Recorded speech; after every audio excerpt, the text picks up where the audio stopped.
Hello everyone, ये class live stream के रूप में स्टार्ट हुई थी बट वहाँ पर पूरे क्वेश्चंस कंप्लीट नहीं हो पाए थे। आगे हम लोग इसे कंटिन्यू करेंगे और पूरे हम लोग 500 प्रश्न करने वाले हैं। इसके पहले वाली क्लास भी आप सभी देख लीजिएगा और आगे भी आपको हम पूरे 21 प्रैक्टिस सेट्स आपको जितने भी प्रश्न हैं उसमें जीके जीएस करंट अफेयर्स के सब आपको कराने वाले हैं। तो पंचायतों के लिए कराए जाने वाले सभी निर्वाचनों के संचालन का अधीक्षण, निर्देशन और नियंत्रण निहित होता है राज्य निर्वाचन आयोग में, अनुच्छेद 243 का के में। बाकी विधानसभा का, लोकसभा का जो भी चुनाव होता है भारत के निर्वाचन आयोग के द्वारा करवाया जाता है। पंचायतों के लिए आप जानते हैं कि 73वें संविधान संशोधन 1992 के द्वारा संवैधानिक ढांचा प्रदान किया गया था पंचायतों को और 24 अप्रैल 1993 में पंचायती राज व्यवस्था लागू हो गई थी।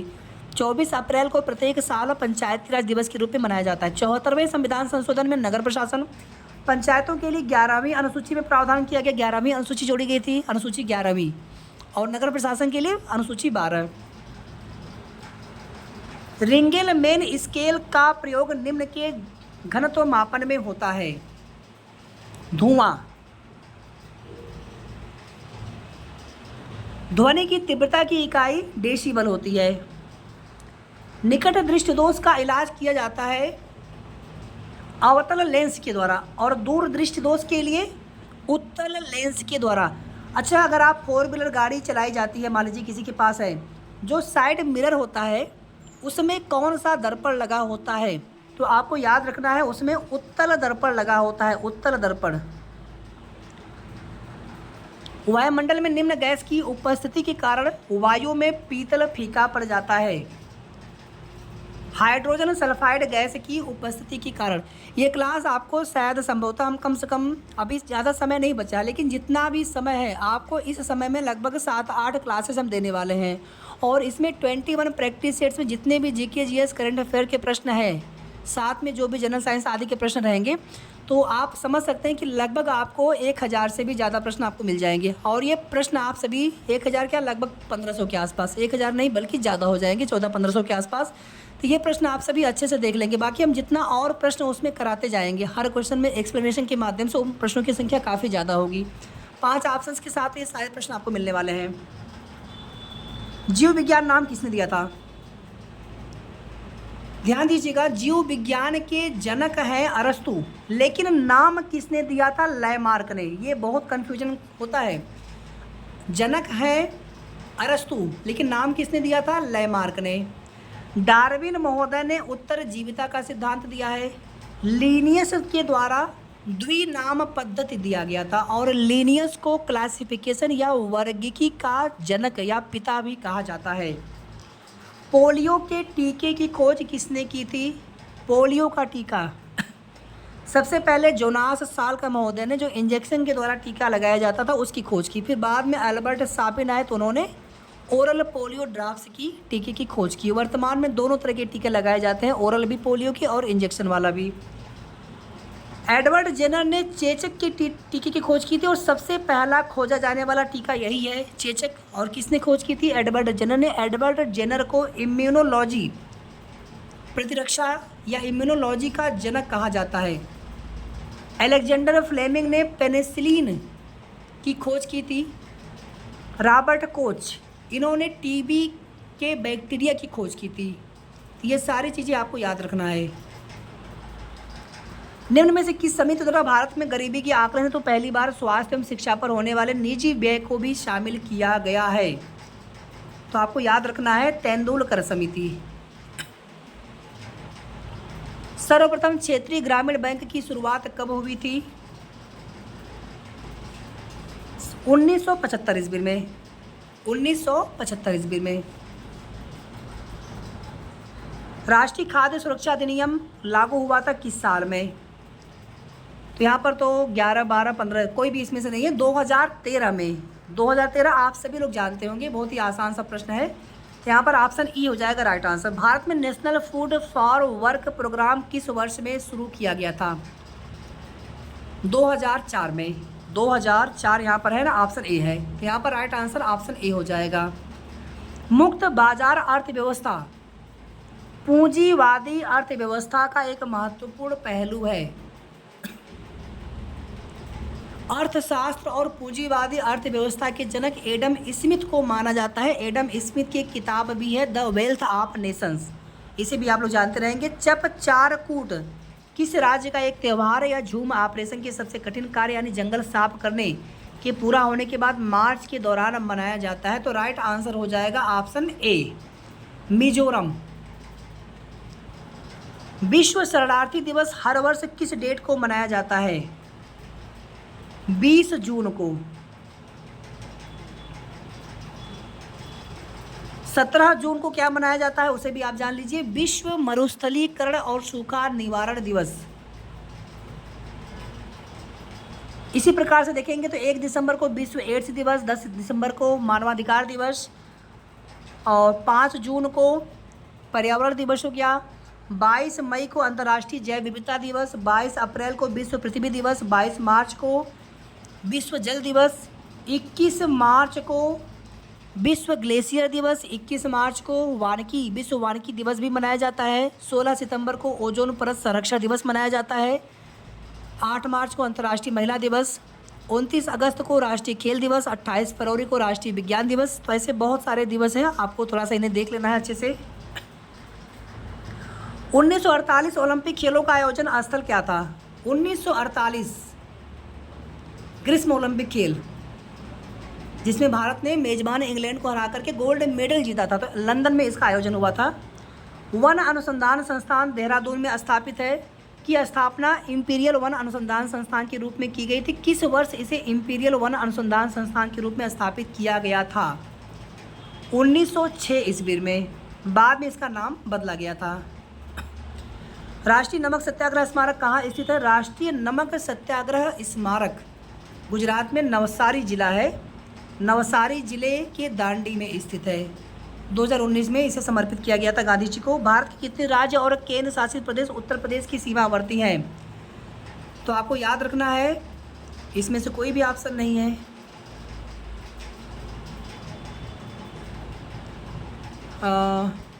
अगर राज्य गिनेंगे तो उत्तराखंड हिमाचल प्रदेश से आते हैं, जैसे ये हो गया ऐसे उत्तर प्रदेश, ठीक है। तो यहाँ पर सबसे जो उत्तरी सिरा है, उत्तरी जिला है उत्तर प्रदेश का सहारनपुर है।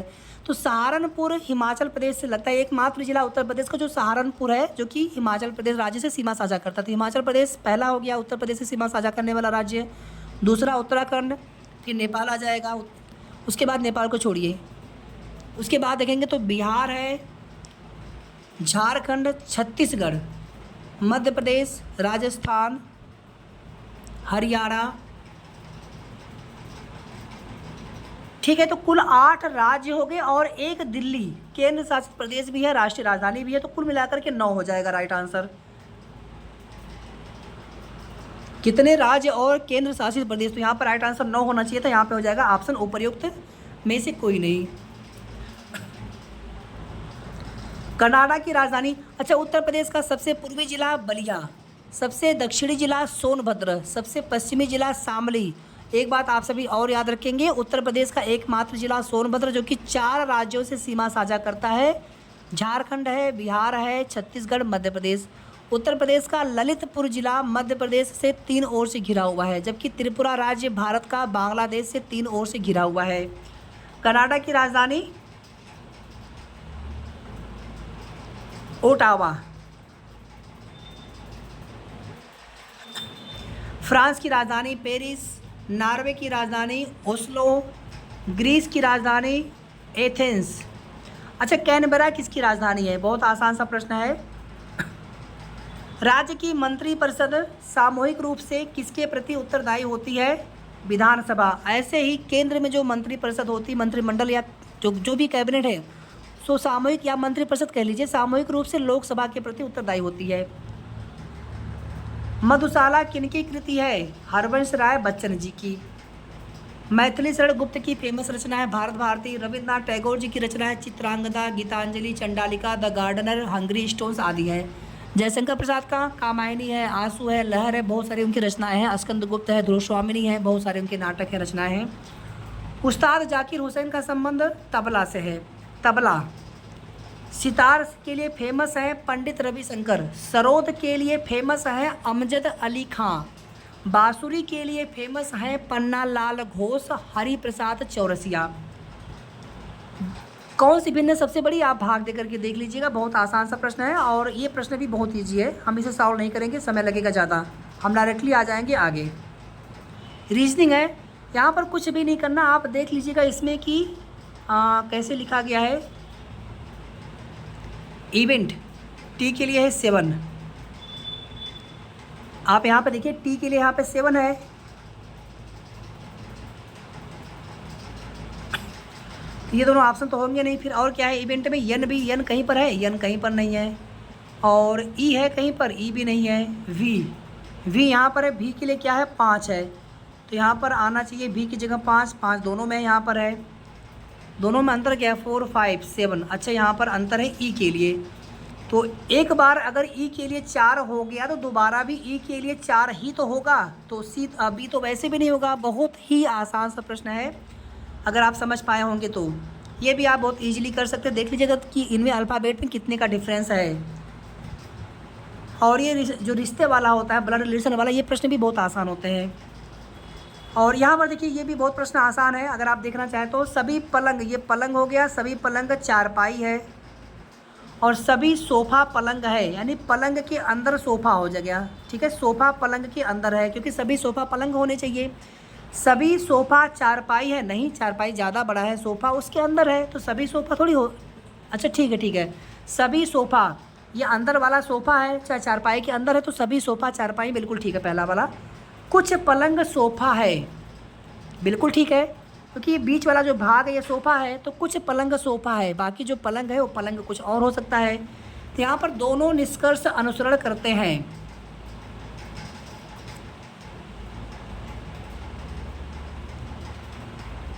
कौन सा ऑप्शन है, सी वाला। अंग्रेजी गद्यांश हम यहाँ पे छोड़ेंगे, हम आगे चलेंगे तेजी के साथ। बाकी थोड़ा सा हम बता देते हैं आप सभी को, अगर आप देखना चाहें तो देख लीजिएगा जल्दी से। इन द नीक ऑफ टाइम, इसका मतलब क्या होगा, इन द नीक ऑफ टाइम, इसका मतलब होता है at the last possible moment. Gaudy, इसका सिनोनिम यानी कि पर्यायवाची क्या होगा, तो इसका पर्यायवाची होगा flashy.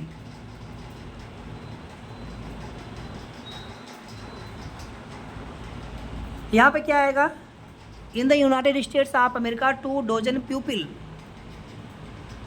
Have been killed due to the present cold wave, ये ठीक है। संधि का कौन सा युग्म गलत है, अनु धन उदित, उ धन उ, छोटा उ मिलकर बड़ा उ बन जाएंगे, दीर्घ स्वर संधि का उदाहरण है, ये भी ठीक है, दीर्घ स्वर संधि, ये भी दीर्घ स्वर संधि, ये भी, ये है अयादि संधि का उदाहरण है, ये भी ठीक है, लेकिन यहाँ पर आ होना चाहिए था, श्रद्धा होना चाहिए था, तो सी वाला यहाँ पे गलत है संधि विच्छेद में। विज्ञ का विलोम कौन सा होगा, यहाँ पे राइट आंसर होगा अज्ञ, विज्ञ का विलोम अज्ञ होगा। प्रज्ञ का विलोम होगा मूढ़ या अप्रज्ञ। जागरण का विलोम शयन होता है। उपकार का अपकार हो गया, आदर का अनादर हो गया। स्त्रीलिंग शब्द को चुनना बहुत ही आसान सा प्रश्न, आप क्रिया में प्रयोग करके देख लीजिएगा। धुआं उड़ती है कि धुआं उड़ता है,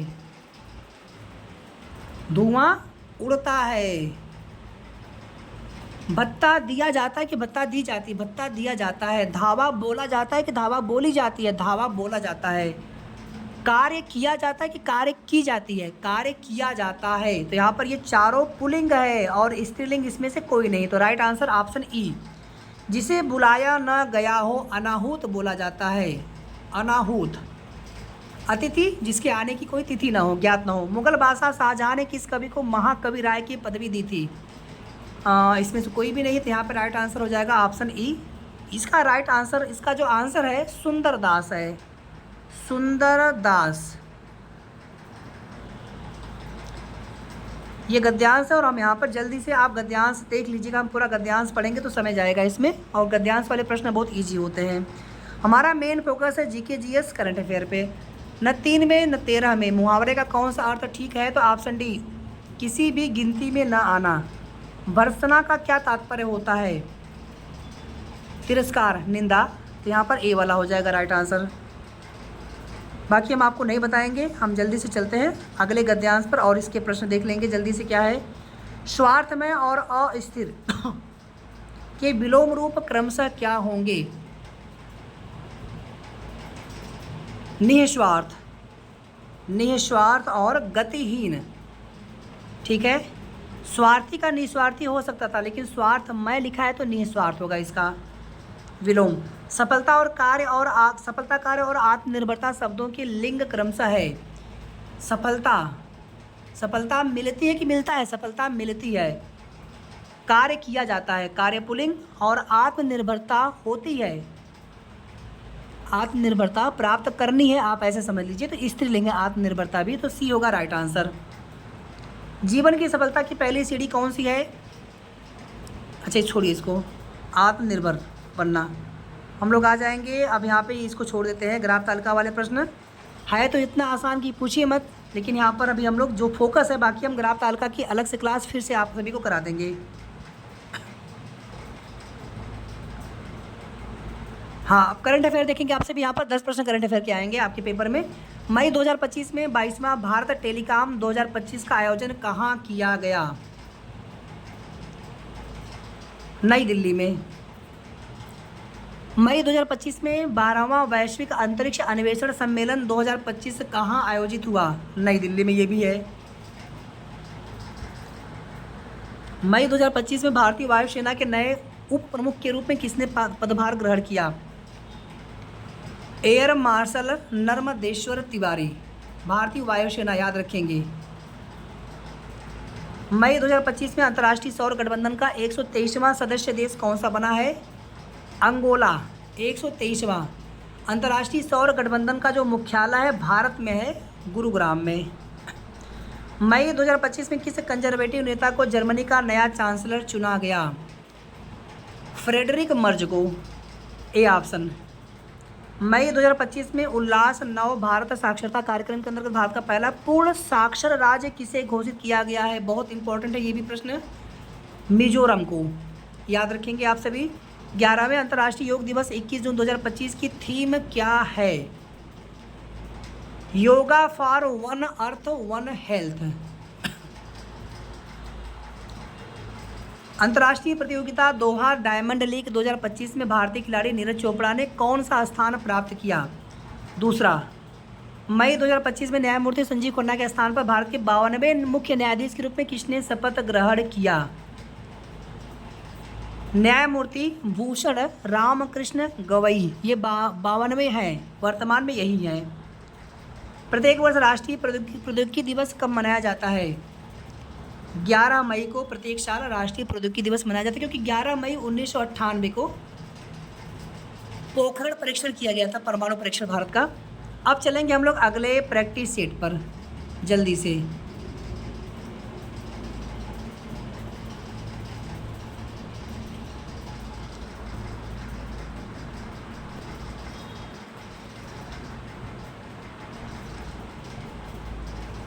निम्न कथनों पर विचार कीजिए, कौन सही है बताइए। ऋग्वेद में 1028 सूक्त हैं, बिल्कुल ठीक है। ऋग्वेद को अष्टक भी कहा जाता है, बिल्कुल ठीक है। यहाँ पर 1 और 2 दोनों सही हैं।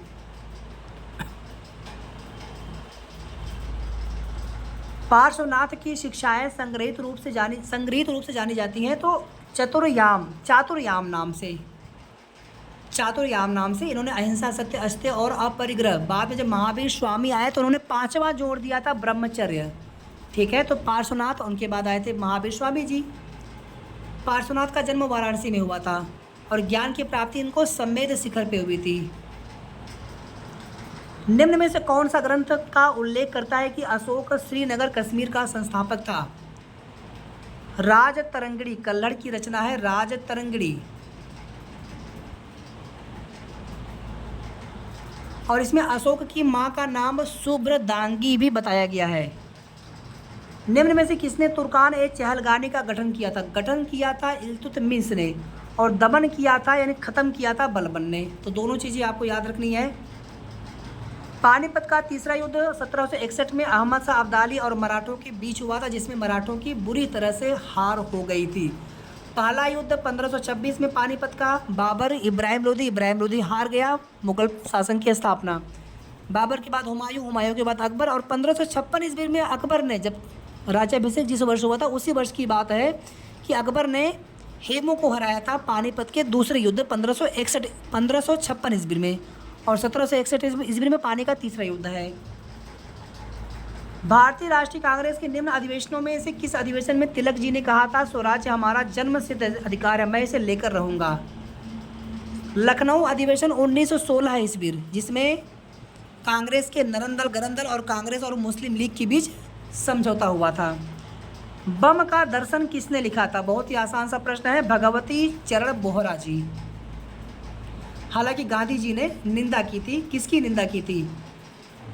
1929 में ब्रिटिश वायसराय की गाड़ी को बम से उड़ाने का प्रयास किया, असफल प्रयास किया गया था, और गांधी जी ने जब इसकी निंदा की थी और गांधी जी ने बम की पूजा नाम का एक लेख भी लिखा था, उसी की निंदा करते हुए भगवती चरण बोहरा जी ने बम का दर्शन नामक लेख लिखा। तो ये पूरी कहानी है इनके लेख के पीछे। बम का दर्शन किसने लिखा? अच्छा, ये तो हो गया। अच्छा, ध्यान दीजिएगा, यहाँ पे लिखा है बम का दर्शन, तो भगवती चरण वर्मा जी हो, भगवती चरण बोहरा जी हो गए। अगर यहाँ पे रहा होता बम की पूजा,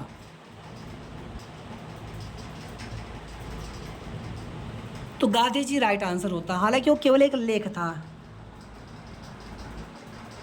गांधी के भारत छोड़ो आंदोलन को किसने अद्वितीय आंदोलन कहा था? सरदार वल्लभ भाई पटेल जी ने। किसने कांग्रेस को सूक्ष्मदर्शी अल्पसंख्यक जनता का प्रतिनिधि बताते हुए उसका मजाक उड़ाया था? यहाँ पे तो कोई भी नहीं है, यहाँ पे राइट आंसर होगा इसका डफरिन। यहाँ पे ऑप्शन ई हो जाएगा राइट आंसर। निम्न में से कौन भारतीय राष्ट्रीय कांग्रेस का अध्यक्ष था जब पूर्ण स्वराज का प्रस्ताव पारित हुआ था? 1929, 31 दिसंबर 1929, लाहौर अधिवेशन। ध्यान दीजिएगा, लाहौर अधिवेशन जिसकी अध्यक्षता जवाहरलाल नेहरू जी ने की थी। पूर्ण स्वराज की मांग की गई थी, उसमें झंडा फहराया गया था, और अगले साल 26 जनवरी को 1930 से हर साल स्वतंत्रता दिवस के रूप में मनाए जाने की शुरुआत हुई, और जब 15 अगस्त 1947 को आज़ादी मिली तो उसके बाद 26 जनवरी को गणतंत्र दिवस के रूप में मनाए जाने के लिए 26 जनवरी 1950 को संविधान को पूर्णतः लागू किया गया था, जबकि संविधान बन करके तैयार हो गया था 26 नवंबर 1949 को ही, और इसीलिए सब 26 नवंबर को संविधान दिवस भी मनाया जाता है हर साल। कौन सी भारत की प्रामाणिक मध्याह्न रेखा कहलाता है, या भारत का मध्याह्न समय रेखा? 82.5 डिग्री पूर्वी। ध्यान दीजिएगा, 82.5 डिग्री पूर्वी है। वैसे भी भारत पूर्णतः उत्तरी और पूर्वी गोलार्ध में स्थित है। ये ऐसे पूरा ग्लोब, तो भारत यहाँ पर है, ये पूर्व और ये ऊपर उत्तर, तो पूर्णतः पूर्वी और उत्तरी गोलार्ध में भारत स्थित है। ये हो गया 0 डिग्री अक्षांश रेखा, विषुवत रेखा, भूमध्य रेखा भी बोलते हैं, और यहाँ पर ये 23.5 डिग्री रेखा, इसको बोलते हैं कर्क रेखा, जो कि भारत के बीचों बीच से गुजरती है, और यहाँ पर ये नॉर्थ में है 23.5 डिग्री, और जो दक्षिण में जो 23.5 डिग्री है उसको मकर रेखा कहते हैं। यहाँ पर ये आर्कटिक वृत्त, यहाँ पर ये अंटार्कटिक वृत्त, यहाँ पे उत्तरी ध्रुव, यहाँ पे दक्षिणी ध्रुव। विश्व का सबसे ठंडा स्थान है बरखोयांस्क, जबकि भारत का सबसे ठंडा स्थान सियाचिन है जम्मू कश्मीर में, ये रूस में है। ध्यान दीजिएगा, उत्तर कोरिया दक्षिण कोरिया की अंतर्राष्ट्रीय सीमा है 38वीं या 38 डिग्री उत्तरी अक्षांश, और ध्यान दीजिएगा इसी प्रकार से एक है 17वीं समानांतर रेखा उत्तरी वियतनाम और दक्षिणी वियतनाम के बीच में। 24वीं समानांतर रेखा पाकिस्तान भारत के बीच में, लेकिन मान्य नहीं है। 49वीं समानांतर रेखा अमेरिका कनाडा के बीच में। तो 38वीं उत्तर कोरिया दक्षिण कोरिया, 17वीं उत्तरी वियतनाम दक्षिणी वियतनाम, 24वीं पाकिस्तान भारत के बीच में, लेकिन मान्यता उसको नहीं मिली है, और 49वीं अमेरिका कनाडा के बीच में। निम्न में से किस नदी में माजुली नदी द्वीप स्थित है? और ये दुनिया का सबसे बड़ा नदी द्वीप है, ब्रह्मपुत्र नदी पर स्थित है असम राज्य में। 2016 में माजुली को जिले का दर्जा दे दिया गया है। जिले का, माजुली का अर्थ होता है पानी से घिरा हुआ क्षेत्र, और विश्व धरोहर स्थल की सूची में भी शामिल है ये। निम्न में से किस राज्य में तांबा का सबसे अधिक भंडार है? राजस्थान में। उसके बाद मध्य प्रदेश, फिर झारखंड है। हालांकि उत्पादन सबसे ज़्यादा तांबा का मध्य प्रदेश से होता है। उसके बाद राजस्थान है, लेकिन भंडार सबसे अधिक राजस्थान में। भारत को एक संविधान देने का प्रस्ताव संविधान सभा द्वारा पारित किया गया था 22 जनवरी 1947 ईस्वी को। याद रखेंगे आप लोग। कौन एक राज्य नीति निर्देशक सिद्धांतों का उद्देश्य नहीं है निम्न में से? ये भी है आर्थिक न्याय कल्याणकारी राज्य। धार्मिक राज्य नहीं, ये गलत हो जाएगा। तो यहाँ पर पूछा कौन उद्देश्य नहीं है, तो यहाँ पर सी राइट आंसर। ये भी ठीक है, 17 का सी राइट आंसर। 18 केंद्र एवं राज्यों के बीच संवैधानिक या वैधानिक शक्तियों का बंटवारा दिया हुआ है। 7वीं है, यहाँ पे 7वीं तो ऑप्शन में है नहीं, तो यहाँ पे राइट आंसर ऑप्शन ई हो जाएगा। 7वीं है। इसमें 3 विषय हैं। केंद्र का विषय है संघ सूची का, राज्य सूची का विषय और समवर्ती सूची का विषय। समवर्ती सूची के विषय पर केंद्र राज्य दोनों कानून बना सकते हैं। संघ सूची पर केवल केंद्र कानून बना सकते हैं। राज्य सूची पर राज्य कानून बना सकते हैं। लेकिन कभी अगर राज्य सूची पर कानून केंद्र ने बनाया तो केंद्र के कानून को वरीयता दी जाती है। केंद्र सूची या संघ सूची में 100 विषय है, राज्य सूची में 61 विषय है और समवर्ती सूची में 52 विषय हैं। समवर्ती सूची, अच्छा देखिए यहाँ पर जो राज्य सूची है उस पर कानून बनाने का अधिकार केंद्र को वैसे नहीं है, लेकिन अगर राज्य प्रस्ताव पारित करे तो उसके बाद कर सकते हैं। लेकिन समवर्ती सूची में दोनों बना सकते हैं कानून, और लागू किसका होगा? अगर कभी विवाद हुआ तो केंद्र का लागू होगा। कौन सर्वोच्च न्यायालय के तदर्थ एड हॉक न्यायाधीशों की नियुक्ति करता है? राष्ट्रपति जी नहीं करते हैं। राष्ट्रपति जी की सहमति से भारत के मुख्य न्यायाधीश करते हैं। भारत में राष्ट्रीय पंचायती राज दिवस ऑलरेडी बता चुके हैं आप सभी को 24 अप्रैल को, क्योंकि 24 अप्रैल 1993 को संविधान पंचायती राज का जो प्रावधान है वो लागू हुआ था। और 2010 से 24 अप्रैल को पंचायती राज दिवस के रूप में मनाए जाने की शुरुआत हुई थी। लंबाई की सबसे छोटी इकाई इन चारों ऑप्शन में से अगर आपको बताना होगा तो राइट आंसर हो जाएगा option C, fermi metre. Fermi metre सबसे छोटा है। फर्मी मीटर से बड़ा एंगस्ट्रॉम, एंगस्ट्रॉम से बड़ा नैनोमीटर, नैनोमीटर से बड़ा माइक्रोमीटर। कार के पीछे आने वाले, अच्छा ये अभी हम एक्सप्लेन कर चुके हैं ना किसी प्रश्न में, पहले वाले प्रैक्टिस सेट में। पीछे आने वाले यातायात को देखने के लिए निम्न प्रकार के दर्पणों में से किसका उपयोग होता है? उत्तल दर्पण का। ये क्या काम करता है? बड़ी से बड़ी गाड़ी रहेगी, सबका प्रकाश इसके अंदर आ जाएगा और उसका इमेज दिखा लेगा। ये हड्डियों के अंधेरे में चमकने का कारण क्या है? और वही जब हड्डियाँ जब चमकती है, जलती हैं किसी जंगल में, तो उसी को लोग पहले भूत प्रेत आदि के रूप में एक मान्यता, एक अंधविश्वास फैला हुआ था। 23 का राइट आंसर हो जाएगा ऑप्शन बी, वायु के संपर्क में सफ़ेद फास्फोरस का धीमी गति से दहन करना। त्रिकोष्ठी हृदय पाया जाता है, तो त्रिकोष्ठी हृदय उभयचरों में पाया जाता है। मनुष्यों में या स्तनधारियों में 4 कोष्ठीय हृदय पाया जाता है।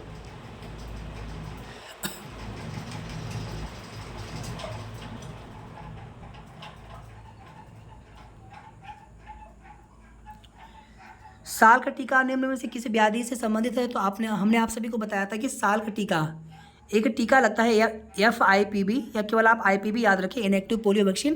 तो साल का टीका जैसे ये है, तो शुरू में साल का टीका आया था पहले 1952 में। उसके बाद देखेंगे तो बाद में 1960 या उसके बाद में की बात है जब अल्बर्ट साबिन ने ओरल पोलियो वैक्सीन की खोज की थी, OPV की खोज की थी।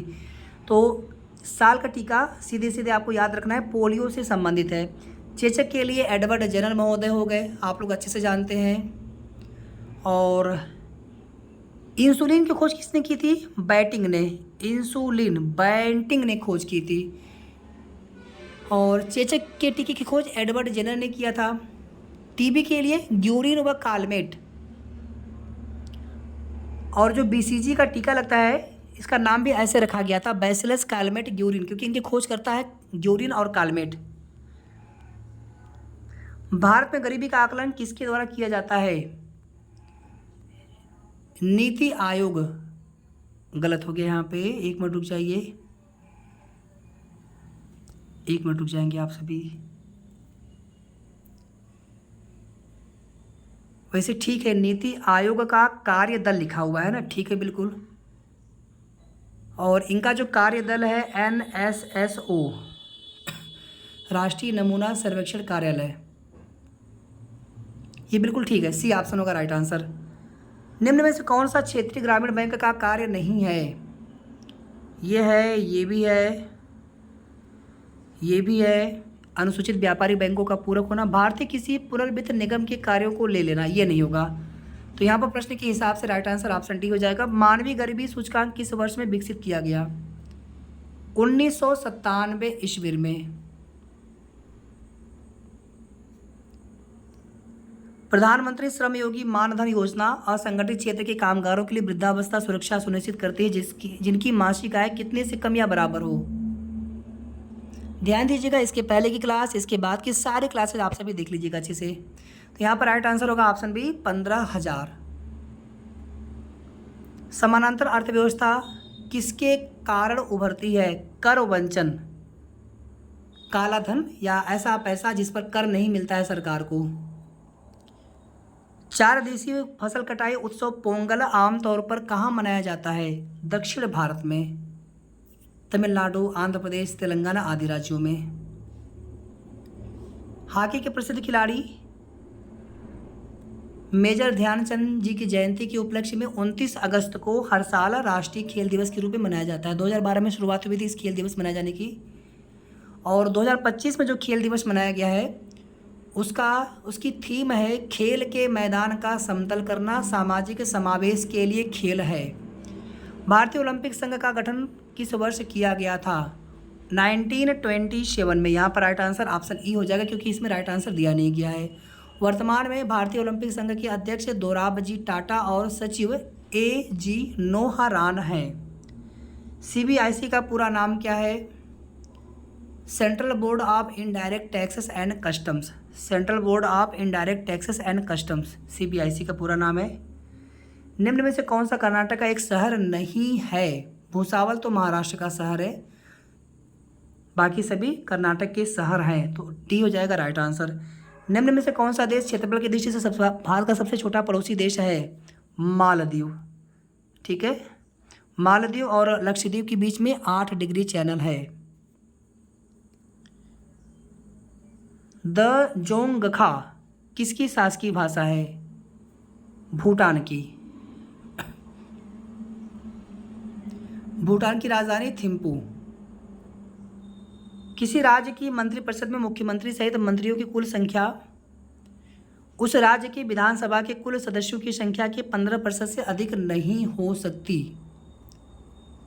इसके लिए 91वां संविधान संशोधन 2003 में किया गया था। 91वां संविधान संशोधन 2003 में कि 15% से अधिक संख्या नहीं हो सकती मुख्यमंत्री सहित मंत्रिपरिषद की जो संख्या उसमें जो होंगे। भू क्षरण किसके द्वारा रोका जा सकता है? बिल्कुल आसान सा प्रश्न है, इसमें कुछ भी बताने वाला ऐसा है नहीं, वनारोपण करके। आर्थिक सर्वेक्षण किसके द्वारा प्रकाशित होता है? वित्त मंत्रालय के द्वारा। ये प्रश्न देखिए कैसे करना आपको। 1/10 इसको आप लिख लेंगे 0.1, भाग दे लीजिएगा 1/100 0.01 सबसे छोटी, तो ये तो कट गया, इससे छोटा ये और इससे छोटा ये होगा, कितना होगा 0.009, और इसको भाग देंगे तो मिलेगा आपको 0.05। तो सबसे छोटा यहाँ पे कौन मिला? ये वाला मिला। तो ऐसे करके बता देंगे आंसर, कौन सा आंसर होगा? डी वाला। ये प्रश्न आप कर लीजिएगा, भाग देना सिंपल सा प्रश्न है एकदम। अब ये प्रश्न अगर आप नहीं कर पाएंगे तो सब बेकार है। कितना है? 0.00025 और नीचे है 12.5। ऊपर है 5 अंकों पे दशमलव, नीचे है 1 स्थान पे दशमलव। तो 1 स्थान पे दशमलव ऊपर नीचे से खत्म कर दीजिए, नीचे बचेगा 125 और ऊपर कितना बचेगा? 0.0025। 0.0025 आप क्या करेंगे? यहाँ पे कर लीजिए आप 10,000 से भाग, तो ये दशमलव खत्म हो गया। 25 × 125 यानी 1/50,000 बचा। अब आप भाग दे के देखेंगे तो 0.4 बार 0 और 2 मिल जाएगा। आप करके देख लीजिएगा, बहुत ही आसान सा प्रश्न है। ये प्रश्न भी बहुत आसान होते हैं। 18 लड़कों के टेस्ट में प्राप्त अंकों का औसत है 16। तो 18 लड़कों का कुल अंक कितना होगा? गुणा कर देंगे 18 16 में, 288 आ जाएगा। कक्षा के कुल 30 विद्यार्थियों का औसत 18.1, तो 30 × 18.1 करेंगे तो 543 आएगा। घटा लीजिए कितना मिलेगा? 255। तो ये जो संख्या होगी लड़कियों के प्राप्तांकों का कुल योग होगा। इसमें लड़कियों की संख्या कितनी होगी? 12 हो जाएगी। 30 में 18 लड़की तो 12 लड़कियाँ, 12 से भाग दे लेंगे तो कितना मिलेगा? 21.25। तो ये आ जाएगा यहाँ पे आंसर। ये प्रश्न बहुत आसान होते हैं, बस आप करना चाहें तो अच्छे से। बाकी हम इसे नहीं सॉल्व करेंगे, रीजनिंग है। ये प्रश्न भी बहुत ईजी होते हैं, आप आराम से कर लीजिएगा। 2011 में भारत का स्वतंत्रता दिवस, अच्छा छोड़ दीजिए इसको, आगे चलते हैं। ये प्रश्न भी बहुत इजी होते हैं।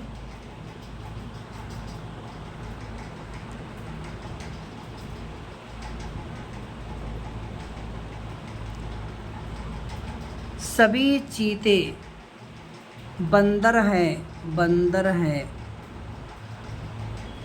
सभी बंदर भालू हैं। सभी भालू जंगल हैं। अब देखिए निष्कर्ष कौन सा सही होगा इसके आधार पर। कुछ जंगल चीते हैं, कुछ जंगल, ठीक है। चीता यहाँ पे है तो जंगल तो पूरा ये वाला हिस्सा है, तो जंगल में कुछ ही तो चीता होगा, बिल्कुल ठीक है पहला वाला। सभी बंदर चीते हैं, नहीं, सभी चीते बंदर हैं। सभी बंदर चीते कैसे होंगे? इतना बंदर चीता में थोड़ी है, चीता छोटा है, अंदर है। दूसरा नहीं होगा, कोई बंदर चीता नहीं है। क्यों नहीं है? इतने जो चीता है वो बंदर भी तो होंगे ना। तीसरा वाला गलत हो गया।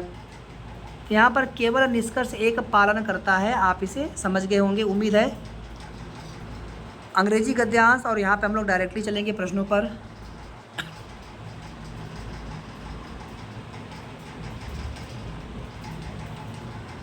One who is easily deceived, इसका मतलब क्या होता है?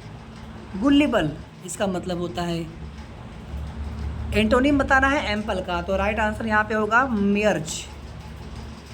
एम्पल माने सफिशिएंट होता है और मेयर्ज माने स्कैंड यानी थोड़ा कम हो गया।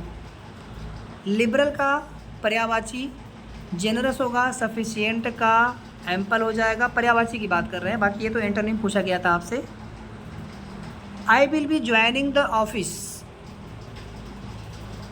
इन अ वीक्स टाइम, यहाँ पे इन आएगा। चलिए हिंदी का प्रश्न है, कौन गलत है? पहला बिल्कुल ठीक है, दो वर्णों के मेल से होने वाले विकार को संधि कहते हैं। दो स्वरों के मेल से उत्पन्न विकार को स्वर संधि कहते हैं, बिल्कुल ठीक है। व्यंजन से स्वर अथवा व्यंजन के मेल से उत्पन्न विकार को व्यंजन संधि कहते हैं, बिल्कुल ठीक है ये भी। विसर्ग के साथ विसर्ग के मेल से उत्पन्न विकार को विसर्ग संधि कहते हैं, नहीं, विसर्ग का विसर्ग से नहीं होता है मेल, विसर्ग का स्वर या व्यंजन से होना चाहिए तब विसर्ग संधि होगी, तो ये गलत है। और क्वेश्चन के लिए राइट आंसर, निम्न में से किसी विकल्प में सही विलोम युग्म नहीं है? आस्तिक का विलोम नास्तिक ठीक है, झुकाव का तनाव ठीक है, मिलन का वियोग भी ठीक है, जटिल का सरल होता है, यहाँ पे लिखा है गरल, ये गलत हो गया था। तो राइट आंसर 57 का सी। कौन सा शब्द स्त्रीलिंग है? ये भी बस वैसे कर लेना है आपको क्रिया में प्रयोग करके। तो देश, नगर, रेगिस्तान, द्वीप, पर्वत, समुद्र, सरोवर, पाताल, वायुमंडल, नवमंडल, प्रांत, देश, ये सभी के सभी पुल्लिंग है। जबकि पृथ्वी है, झील है, घाटी है, ये सभी स्त्रीलिंग होते हैं। तो यहाँ पर राइट आंसर हो जाएगा 58 का ऑप्शन ई, क्योंकि ये सभी पुल्लिंग है ना, कोई स्त्रीलिंग नहीं है। जो अपने स्थान या स्थिति से अलग न किया जा सके अच्युत बोला जाएगा। अटल माने न अपनी बातों से न टले, अटूट माने न टूटने वाला, अदेय माने जो दिया न जा सके। आदिकाल को वीरगाथा काल किसने कहा है? इसमें से कोई नहीं। आदिकाल को वीरगाथा काल किसने कहा है? आचार्य रामचंद्र शुक्ल जी ने आदिकाल को चारण काल, एक है चारण काल, ये कहा है जॉर्ज ग्रियर्सन ने। राम कुमार वर्मा ने, इसमें है नाम नहीं है, राम कुमार वर्मा ने संधि काल, मिश्र बंधुओं ने प्रारंभिक काल और राहुल सांकृत्याय ने सिद्ध सामंत काल कहा है आदिकाल को। गद्यांश और उस पर आधारित यहाँ पर प्रश्न है, हम प्रश्न जल्दी से देखेंगे। राष्ट्र, सांस्कृतिक और विरासत में कौन सी व्याकरणिक इकाइयाँ हैं? तो राष्ट्र में है संज्ञा, राष्ट्र क्या है? संज्ञा हो गया। सांस्कृतिक विशेषण और विरासत भी संज्ञा है।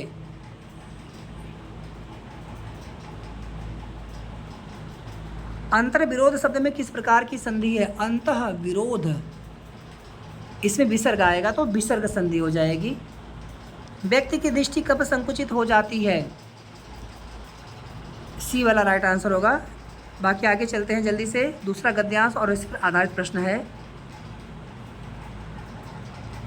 देख लीजिएगा आप सभी। व्याधि और सुयोग में प्रयुक्त उपसर्ग, उपसर्ग वे शब्दांश जो किसी शब्द के आरंभ में जुड़कर उसके अर्थ में परिवर्तन कर देते हैं, और जो अंत में जुड़े उसे हम कहते हैं प्रत्यय। जैसे देखिए व्याधि को क्या लिख सकते हैं, वी धन आदि, तो वी हो जाएगा उपसर्ग। इसी प्रकार से सुयोग में सु धन योग लिखेंगे तो सु क्या है, सु उपसर्ग है। तो यहाँ पर राइट आंसर हो जाएगा ऑप्शन डी।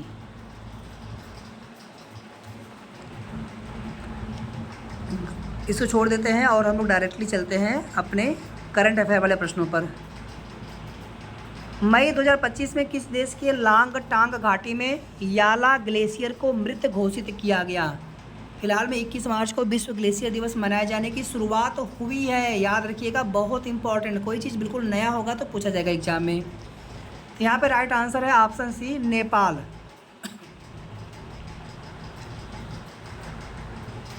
संयुक्त राष्ट्र ने वर्ष 2025 से प्रतिवर्ष किस दिन को विश्व ग्लेशियर दिवस के रूप में मनाने का निर्णय लिया है। यहाँ पर प्रश्न भी है 21 मार्च को, राइट आंसर हो जाएगा।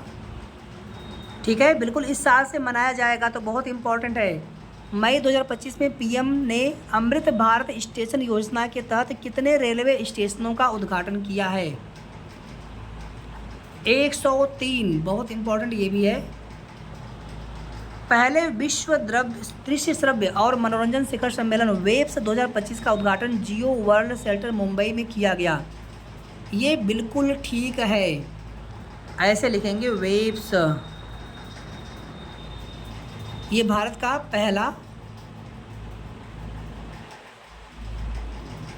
दृश्य श्रव्य और मनोरंजन शिखर सम्मेलन का उद्घाटन किया गया है, वेब्स 2025। 4 दिवसीय था और इसका उद्घाटन प्रधानमंत्री जी ने किया था, ना कि राष्ट्रपति जी ने। यहाँ पर केवल एक सही है। मई 2025 में प्रधानमंत्री जी ने वी जिंजम अंतर्राष्ट्रीय डीप वाटर बहुउद्देशीय बंदरगाह को राष्ट्र को समर्पित किया। इसके बाद एक वीडियो हम और अपलोड करेंगे अभी तुरंत इसकी जस्ट बाद, उसमें इसके आगे वाले कम से कम 1 या 2 प्रैक्टिस सेट के सारे प्रश्न हम इंक्लूड करेंगे। तो अच्छे से आप सभी देखते चलिए। राइट आंसर होगा केरल। केरल के तिरुवनंतपुरम में डीप वाटर बहुउद्देशीय परियोजना है विजिंजम। मई 2025 में भारत सरकार ने अंगोला की सेनाओं के आधुनिकीकरण के लिए कितने मिलियन डॉलर की डिफेंस क्रेडिट लाइन की स्वीकृति दी है। 200। और अंगोला अंतर्राष्ट्रीय सौर गठबंधन का 123वां सदस्य भी बना है। मई 2025 में 7वें खेलो इंडिया यूथ गेम्स का आयोजन किस राज्य में किया गया। बिहार राज्य में। हाल ही में साक्षरता अभियान में अग्रणी भूमिका निभाने वाली तथा 2022 में सामाजिक कार्य के क्षेत्र में पद्मश्री पाने वाली के.वी. राबिया का निधन हो गया। इनका संबंध किस राज्य से था। केरल राज्य से। के.वी. राबिया सामाजिक कार्य के लिए साक्षरता अभियान में महत्वपूर्ण भूमिका इनकी थी। चर्चा में रहे वक्फ संशोधन विधेयक 2025 को राष्ट्रपति की मंजूरी कब मिली। 5 अप्रैल 2025 को। याद रखिएगा 3 अप्रैल को लोकसभा से ये बिल पारित हुआ था वक्फ संशोधन विधेयक। 4 अप्रैल को राज्यसभा से पारित हुआ और 5 अप्रैल को राष्ट्रपति महोदया जी से मंजूरी भी मिल गई थी।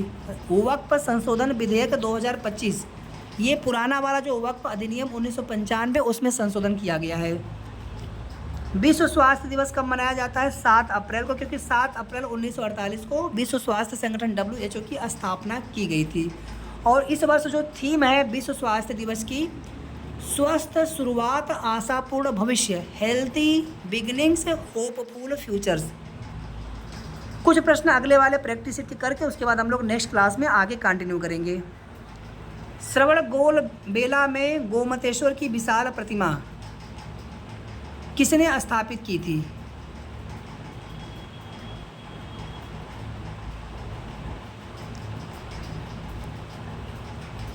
यहाँ पर राइट आंसर ऑप्शन ए होगा चामुंड राय। चामुंड राय ये 17 मीटर ऊंची है। निम्न में से किसकी पूजा हड़प्पा संस्कृति में नहीं होती थी, यानी बाकी की होती रही होगी। तो विष्णु जी की पूजा नहीं होती थी। शिव, मातृदेवी और पीपल की पूजा होती है। हड़प्पा सभ्यता में जो भी पुरास्थलों से मिले उसमें अवशेष है, मृण मूर्तियाँ, मुहर और जो भी चीज़ें मिली है उनके आधार पर। तो शिव, पीपल, नाग, मातृ देवी, इन सब की पूजा होती थी सैंधव सभ्यता में। निम्न में से कौन एक कवि एवं संगीतज्ञ था जो कविराज अथवा कवियों के शासक के उपनाम से प्रसन्नता का अनुभव करता था? समुद्रगुप्त। जो प्रयाग प्रशस्ति है उसमें जहांगीर, समुद्रगुप्त, इन सभी लोगों का उल्लेख मिलता है वहाँ पर। समुद्रगुप्त लिच्छवी राजकुमारी श्री कुमार देवी के पुत्र थे। इन्हें भारत का नेपोलियन भी कहा जाता है। दिल्ली का प्रथम सुल्तान जिसने दरबार में गैर इस्लामी प्रथाओं का प्रचलन किया था? इसमें से कोई नहीं है। यहाँ पर राइट आंसर होगा बलबन। बलबन ऑप्शन में नहीं है, तो यहाँ पर ऑप्शन ई होगा राइट आंसर। ध्यान दीजिएगा, बलबन ने कुछ और भी चीज़ें की थी इसी के क्रम में गैर इस्लामी प्रथाओं में, जैसे सिजदा, पैबोस, इनको आरंभ किया था। अब इनके बारे में नहीं बताना है विस्तार से। ईरानी त्यौहार नौरोज भी बड़े शान शौकत से मनाया जाता था बलबन के शासनकाल में। बलबन गुलाम वंश का शासक है। सबसे लंबा समय गुलाम वंश का है, सबसे छोटा खिलजी वंश का। ये सभी एग्जाम में पूछे गए क्वेश्चन है, एग्जाम में आए हुए क्वेश्चन है, आपके एग्जाम में भी आ सकते हैं। शिवाजी के निम्नलिखित उत्तराधिकारियों में से किसे औरंगजेब ने ईमानदार की उपाधि दी थी? ताराबाई को। राजा राम की पत्नी थी ताराबाई। राजा राम शिवाजी के पुत्र थे। भारतीय राष्ट्रीय कांग्रेस के किस अधिवेशन में मौलिक अधिकारों का संकल्प पारित हुआ था, जिसमें सरदार वल्लभ भाई पटेल जी ने अध्यक्षता की थी? 1931 कराची अधिवेशन में। निम्न में से किस आंदोलन से गांधी जी संबंधित नहीं थे? खिलाफत में है, व्यक्तिगत में भी है, भारत छोड़ो में भी है, लेकिन स्वदेशी आंदोलन में नहीं थे गांधी जी। गांधी जी बाद में आए थे ना 1915-16 में, और स्वदेशी आंदोलन 1905 में हुआ था बंगाल में। और इसी स्वदेशी आंदोलन के लिए आप लोग जानते हैं कि बनारस का कांग्रेस अधिवेशन हुआ था गोपाल कृष्ण गोखले जी की अध्यक्षता में। इसी स्वदेशी आंदोलन में विदेशी वस्तुओं के बहिष्कार की बात कही गई थी। 1946 में आज़ाद हिंद फौज के दिल्ली लाल किले मुकदमे में वकीलों के समूह का नेतृत्व किया था? भोला भाई देसाई जी ने किया था। इसमें जवाहरलाल नेहरू जी भी हैं, के.एन. काटजू भी जी हैं, हांगलू भी हैं। बाद में सभी को माफ़ कर दिया गया था जिन पर मुकदमा हुआ था। भारतीय राष्ट्रीय कांग्रेस के प्रथम मुस्लिम अध्यक्ष। पहला अधिवेशन 1885 में W.C. बनर्जी बम्बई में हुआ था। दूसरा जो हुआ था कलकत्ता में अधिवेशन दादा भाई नौरोजी। तीसरा जो हुआ था 1887 ईस्वी में कांग्रेस का अधिवेशन कहाँ पे हुआ था? चेन्नई, मद्रास में हुआ था, जिसकी अध्यक्षता बदरुद्दीन तैयब जी ने की थी।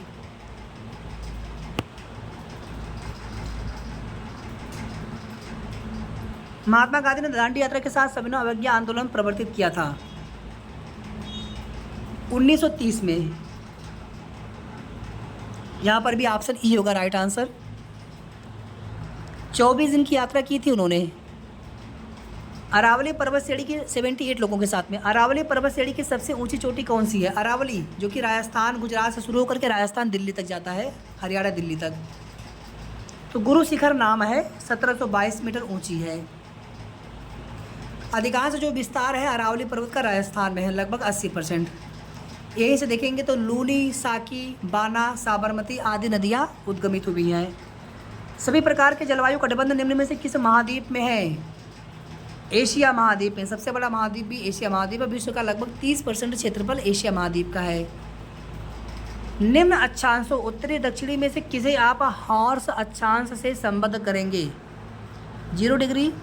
नॉर्थ और साउथ दोनों में 30 से 35 डिग्री बीच का जो क्षेत्र है, 30 से लेकर के 35 डिग्री बीच का जो क्षेत्र है, इसे हॉर्स अक्षांश भी कहा जाता है। ऐसा क्यों होता है? पहले देखेंगे तो पहले जहाज़ें वैसी हुआ करती थी, उसमें बड़े बड़े देखेंगे तो हवा रोकने वाले लगे रहते थे उसमें पतवार की तरह। तो जिस हवा का, या आप ऐसे समझ लीजिए कि पहले के जो जहाज़ चलते थे तो हवाओं का सबसे अधिक जो प्रभाव हुआ करता था इन्हीं क्षेत्रों में, इसी 30 से 35 डिग्री क्षेत्रों में होता था। तो उस समय जहाज़ों पर जो भी सामान लेकर के जाते थे व्यापारी, उनको वो समस्याओं का सामना करना पड़ता था। उसी में घोड़े का व्यापार भी हो गया, तो घोड़ा समुद्र में फेंकने भी पड़ते थे, तो उसी पर ये नाम पड़ गया था। 30 से 35 डिग्री याद रखेंगे आप सभी। विष्णुप्रयाग निम्न में से किन नदियों के संगम पर स्थित है? धौली गंगा, अलकनंदा। सिक्किम में रंगपो प्रसिद्ध है। रंगपो तांबे के लिए प्रसिद्ध है। इंडिया अर्थात भारत राज्यों का एक संघ होगा। भारतीय संविधान, यूनियन शब्द किस देश के संविधान से ग्रहण किया गया है? यहाँ पे राइट आंसर होगा कनाडा। 16 का राइट आंसर ऑप्शन ई हो जाएगा। 17 समान कार्य के लिए समान वेतन भारत के संविधान में सुनिश्चित किया गया है। अनुच्छेद 39 नहीं, अनुच्छेद 43 के क में। और ये कहाँ पर है? राज्य के नीति निर्देशक सिद्धांत में। राज्य का नीति निर्देशक सिद्धांत भाग 4 में है और अनुच्छेद 36 से 51 तक है। भाग 3 में मूल अधिकार है, भाग 2 में नागरिकता है। निम्न में से कौन भारत में संघ राज्य संबंध से संबंधित नहीं है?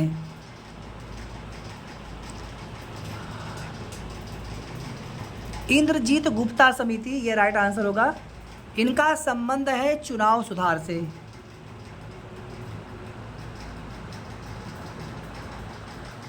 बाकी की जो समितियां हैं, जैसे शीतल वार समिति, पुंछी आयोग, सरकारिया आयोग, राजमन्नार समिति, आनंदपुर साहिब प्रस्ताव, ये सभी के सभी प्रशासनिक सुधार आयोग से संबंधित हैं।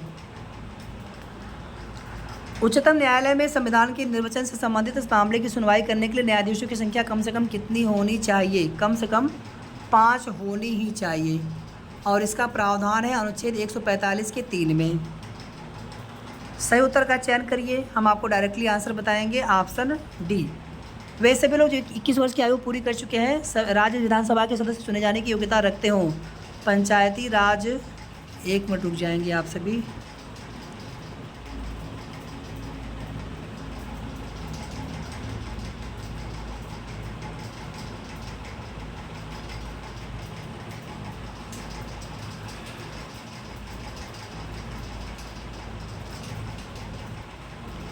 कुछ तो यहाँ पर थोड़ा सा स्टेटमेंट में गलती है। बाकी देखिए, चुनाव वोट देने के लिए आयु 18 साल, और पंचायतों में चुनाव लड़ने के लिए 21 साल, विधानसभा में 25 साल है, लोकसभा में विधानसभा में 25 साल है।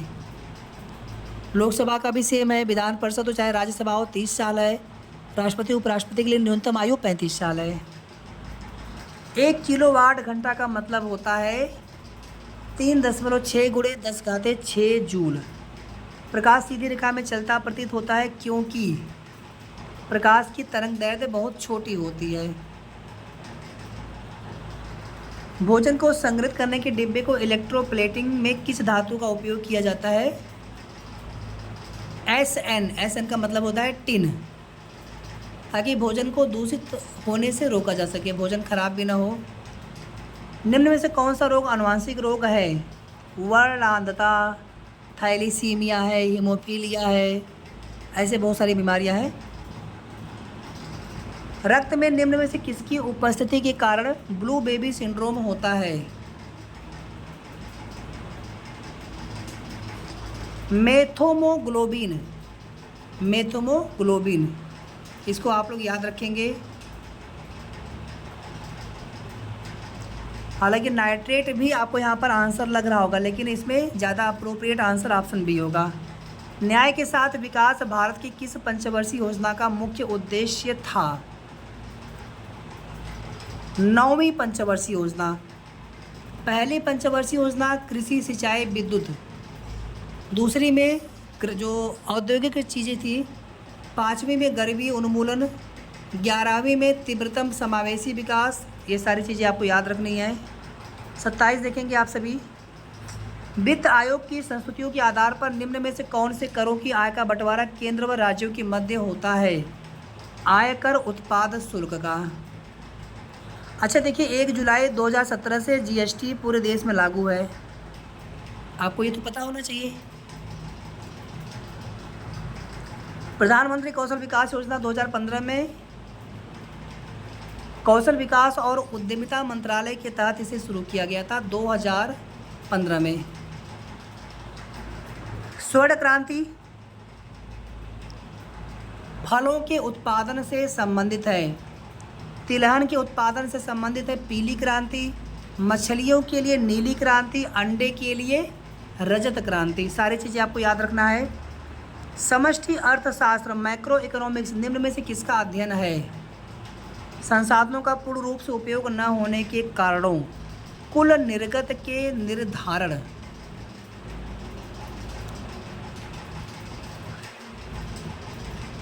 समष्टि अर्थशास्त्र में सभी आर्थिक क्रियाओं का अध्ययन किया जाता है। नागपंचमी हिंदू कैलेंडर के किस महीने में मनाई जाती है? तो आप लोग जानते हैं सावन के महीने में, और अंग्रेजी का महीना देखेंगे तो जुलाई में। यहाँ पर सी हो जाएगा राइट आंसर। किस तिथि को विश्व एड्स दिवस मनाया जाता है? ऑलरेडी बता चुके हैं, 1 दिसंबर को। 2025 का तो अभी आया नहीं एड्स दिवस, तो 2024 का विश्व एड्स दिवस की जो थीम है, take the rights path my health my right, take the rights path my health my right, ये थीम है। ओलंपिक खेलों में भारत का पहला बैडमिंटन पदक किसने जीता था? साइना नेहवाल ने जीता था 2012 में। उसके बाद भी पदक जीते हैं, लेकिन पहला पदक पूछा आपसे है। गिद्ध संरक्षण एवं प्रजनन केंद्र निम्न में से कहाँ पर स्थित है? पिंजौर, और पिंजौर कहाँ पर है? हरियाणा में है। गिद्ध कार्य योजना 2020-25 शुरू किया गया था बहुत पहले। राज्यसभा में राष्ट्रपति कुल 12 सदस्यों का मनोनयन कर सकते हैं, तो यहाँ पर राइट आंसर ऑप्शन ई हो जाएगा। अनुच्छेद 80 में राज्यसभा के गठन का प्रावधान है। राज्यसभा में अधिकतम सदस्य संख्या 250 हो सकती है, वर्तमान में 245 है, और इसमें भी 12 जो है राष्ट्रपति द्वारा मनोनीत किए जाते हैं साहित्य, विज्ञान, कला और समाज सेवा से संबंधित लोगों को। राज्यसभा के सदस्यों का कार्यकाल 6 वर्ष होता है, प्रत्येक 2 साल 1/3 सदस्य रिटायर होते हैं। राज्यसभा एक अस्थायी सदन है। किस भारतीय राज्य की सीमा नेपाल से नहीं लगती है? असम की नहीं लगती है, बाकी तीनों की लगती है। यूनान की राजधानी? Athens, right answer. अर्जेंटीना दक्षिण अमेरिकी देश है जिसने ब्रिक्स में शामिल होने से मना कर दिया था, और सऊदी अरब ने भी। तो अर्जेंटीना की राजधानी ब्यूनस आयर्स है। स्वीडन की राजधानी स्टॉकहोम है। स्विट्जरलैंड की राजधानी बर्न है।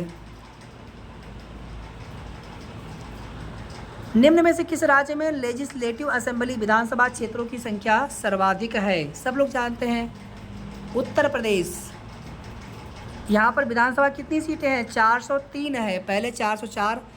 एक आंग्ल इंडो वाला अब चयन नहीं किया जाता है। 104 में संविधान संशोधन।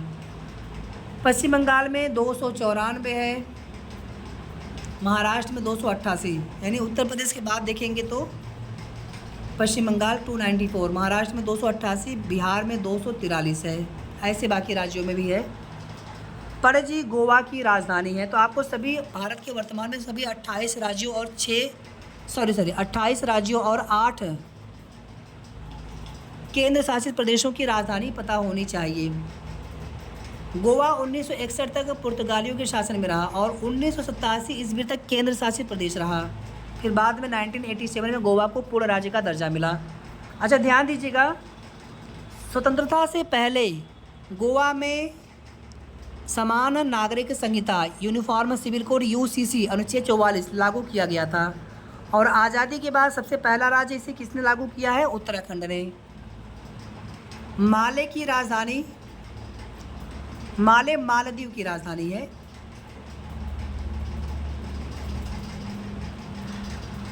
फिर से वही वाला भिन्न है। बॉडमास नियम क्या होता है? सबसे पहले ब्रैकेट ओपन करेंगे, फिर भाग देंगे, फिर गुणा, फिर जोड़, फिर घटाओ। आप इसे कर लीजिएगा, हम यहाँ पे नहीं बताएंगे।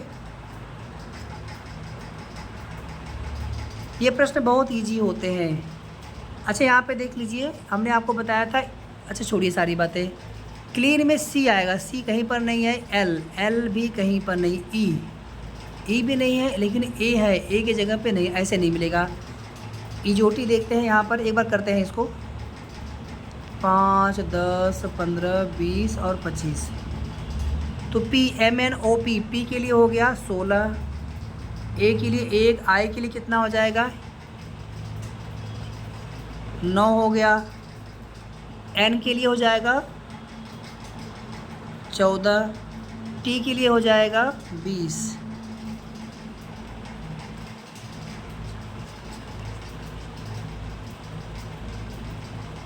कुछ कम हो गया कहीं पर, क्या 70 आना चाहिए था इसको पूरा पूरा।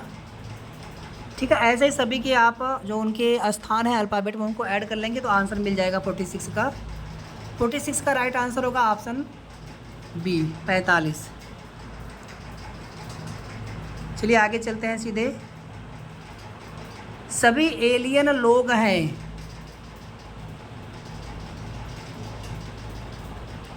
सभी एलियन लोग हैं, सभी लोग स्तनधारी हैं, सभी स्तनधारी पशु हैं। निष्कर्ष देखिए, कुछ पशु स्तनधारी हैं, बिल्कुल ठीक है भाई, पशु ये पूरा हो गया पशु ना, और इसके अंदर स्तनधारी है तो पहला वाला ठीक है। सभी लोग एलियन है, नहीं, सभी एलियन लोग हैं, सभी लोग एलियन कैसे होंगे, तो यहाँ पर दूसरा गलत, तो केवल एक निष्कर्ष पालन करता है। अंग्रेजी गद्यांश यहाँ पे जल्दी से हम लोग देख लेंगे इसका आंसर। द साउंड ऑफ ऑवेल्स का मतलब क्या होता है, जैसे हिंदी में नहीं लोकोक्तियाँ मुहावरे होते हैं, यहाँ पे राइट आंसर होगा हूट।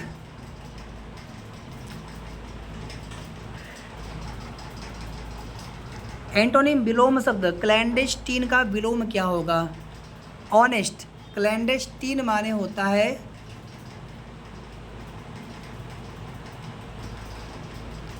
जस्ट, मतलब ऑनेस्ट का, ईमानदारी का अपोजिट समझ लीजिए आप सभी। यहाँ पे क्या आना चाहिए, तो यहाँ पर आएगा by this time next week I will be in Mumbai. Konark का संधि विच्छेद क्या होगा, कोणार्क का संधि विच्छेद, कोण धन अर्क,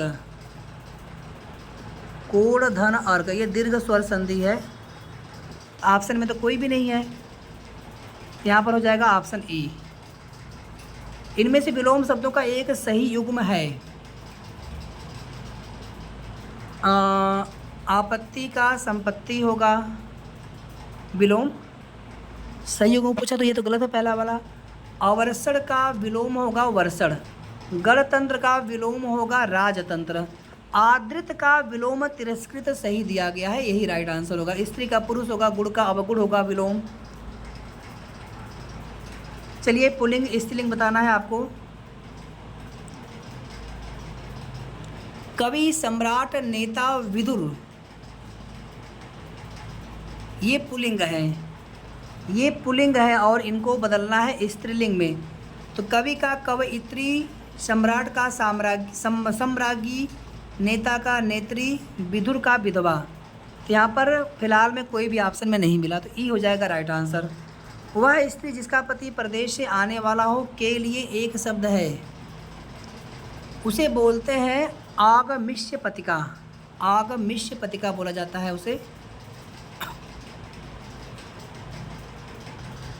रचनाकार और रचना का कौन सा युग्म सही नहीं है, तुलसीदास जी, रामसिक मानस ठीक है, कुतुबन मृगावती भी ठीक है, जायसी पद्मावत भी ठीक है, मंझन मधुमालती, मंझन की रचना है मधुमालती ना कि चित्रावली। तो डी वाला राइट आंसर, क्योंकि डी वाला गलत दिया गया है। फिर यहाँ पर गद्यांश और नीचे यहाँ पर इसके प्रश्न उत्तर देने हैं।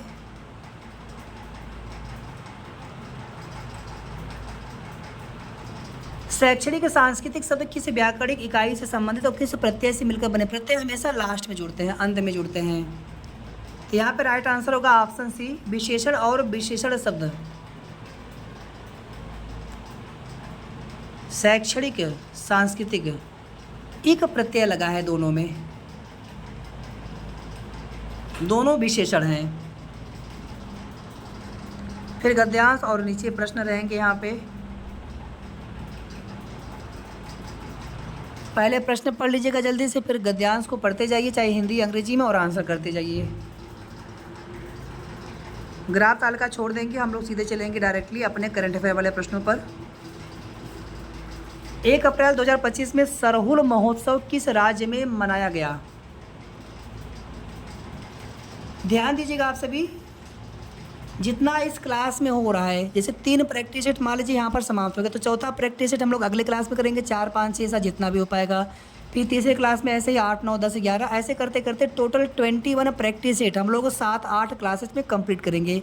और आपको सभी क्लासेज आपको हमारे इसी चैनल पर मिल जाएंगे, साथ ही साथ पैड बैच में भी आपको ये क्लासेज दे देंगे और PDF ऑलरेडी हम शेयर कर चुके हैं। 1 अप्रैल 2025 में सरहुल महोत्सव किस राज्य में मनाया गया? झारखंड। बाकी आप चाहे जैसे बढ़िए, आपका अच्छा स्कोर आना चाहिए, कोई ज़बरदस्ती नहीं कि आप हमारी क्लास देखिए, बस आपका अच्छा स्कोर आए, जैसे भी आप पढ़ सकें। अप्रैल 2025 में स्टार्टअप महाकुंभ का आयोजन कहाँ किया गया? 1 लाइनर क्वेश्चन आंसर हम भी करा सकते हैं, लेकिन प्रश्न ऐसे कराए जाएँ जो आपके एग्जाम में जहाँ से प्रश्न मिले। सिंपल प्रश्न एग्जाम में कहाँ पूछे जाते हैं, और प्रश्नों को सिलेक्ट करने का तरीका भी होना चाहिए। और ये प्रैक्टिस सेट बहुत अच्छी है, सभी के सभी आप देख सकते हैं बिल्कुल। और आपको बुक भी खरीदने की आवश्यकता नहीं पड़ती, PDF कहीं ना कहीं से मिल जाती है, बहुत लोग हेल्प करते रहते हैं आपस में हम लोग एक दूसरे का, तो वहाँ से चीज़ें हो जाती हैं।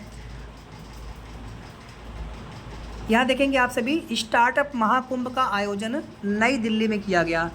अप्रैल 2025 में नेस्ट NESTS पहल का किस क्रम का स्थापना दिवस मनाया गया?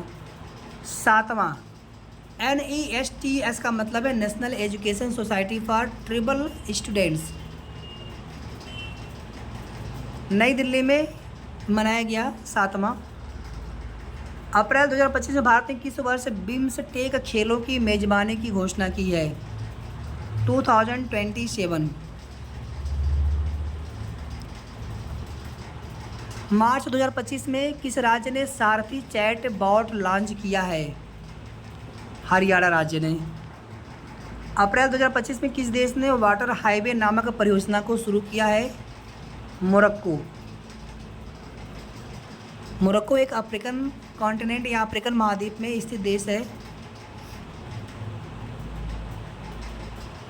जल संकट की वजह से उन्होंने ऐसा किया है। मार्च 2025 में म्यांमार में आए भूकंप की तस्वीरें किस उपग्रह द्वारा ली गई? कार्टोसैट 3, उच्च रिजोल्यूशन वाला।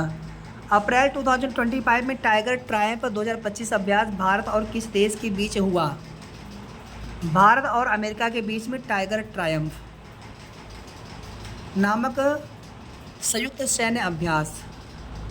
अप्रैल 2025 में चर्चा में रही हुस्कुर मधुरम्मा देवी यात्रा का संबंध किस राज्य से है? कर्नाटक। कर्नाटक में भी बेंगलुरु, बेंगलुरु कर्नाटक की राजधानी है। दरअसल हुआ क्या था, इस मंदिर में जो मधुरम्मा देवी मंदिर है कर्नाटक में, इस मंदिर में अप्रैल के महीने में हुस्कुर मधुरम्मा देवी यात्रा महोत्सव के दौरान 150 फीट से अधिक ऊंचा रथ क्षतिग्रस्त हो गया था। और ये जो मंदिर है मधुरम्मा देवी का, ये चोल शासन काल में निर्माण किया गया था। अप्रैल 2025 में विधानसभा की कार्रवाई का आयोजन सांकेतिक भाषा में करने वाला पहला राज्य कौन सा है? पंजाब। चलिए आगे कंटिन्यू करते हैं, रुकना क्यों है, जितना हम लोग कर सकते हैं।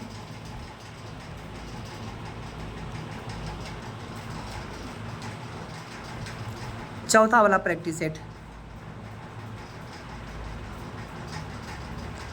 निम्न में से वैदिक साहित्य का सही क्रम कौन सा है? पहले वैदिक संहिता आई, फिर ब्राह्मण, फिर आरण्यक, उसके बाद उपनिषद, ये क्रम है सही। जैन धर्म में संलेखना से तात्पर्य है उपवास द्वारा प्राण त्याग कर देना। मौर्य सम्राट चंद्रगुप्त मौर्य ने अपने जीवन के अंतिम दिनों में जैन धर्म अपना करके इसी विधि के द्वारा अपने प्राण त्याग दिए थे। यहाँ पर राइट आंसर हो जाएगा ऑप्शन बी। निम्न में से किसने बोध गया में सिंगली भिक्षुओं के लिए विहार बनाने की अनुमति दी थी? समुद्रगुप्त ने, याद रखिएगा इसे आप सभी। दिल्ली में हौज खास का निर्माण करवाया था अलाउद्दीन खिलजी ने। अमीर खुसरो ने इसकी प्रशंसा भी की थी। अष्टप्रधान समिति का विघटन किसने किया था? अष्टप्रधान शिवाजी के शासनकाल में। और मराठा साम्राज्य में संभाजी के समय में लगातार षड्यंत्रों के कारण इसका विघटन हो गया था। तो यहाँ पर राइट आंसर ऑप्शन सी हो जाएगा। कांग्रेस गिरने के लिए लड़खड़ा रही है और भारत में रहते हुए मेरी एक विशेष महत्वाकांक्षा है कि इसके शांतिपूर्ण अवसान में भी इसकी सहायता करूं। यह घोषणा किसने की थी?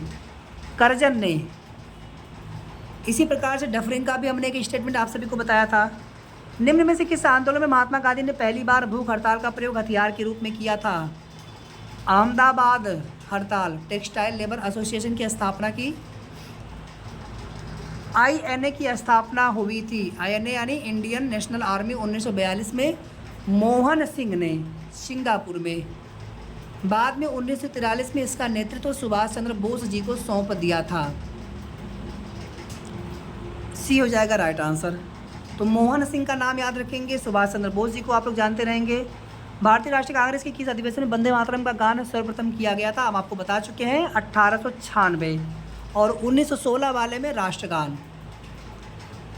दोनों अधिवेशन कलकत्ता में हुए थे। 1896 वाले की अध्यक्षता रहीमतुल्लाह सयानी जी ने किया था। अरविंद घोष ने वंदे मातरम का अंग्रेजी में और आरिफ मोहम्मद खान ने उर्दू में अनुवाद किया था। बंकिम चंद्र चटर्जी जी ने वंदे मातरम की रचना की है। घुटने टेक कर मैंने रोटी मांगी थी और बदले में मुझे पत्थर मिला। यह कथन किससे संबंधित है? दांडी मार्च गांधी जी से संबंधित है। निम्न में से किस राज्य की सीमा भूटान से नहीं मिलती है? मेघालय राज्य की सीमा। एक मिनट रुक जाएंगे आप सभी। हाँ, केवल मेघालय राज्य यहाँ पे होगा, बाकी सिक्किम, पश्चिम बंगाल, असम, इनकी सीमा भूटान से लगती है।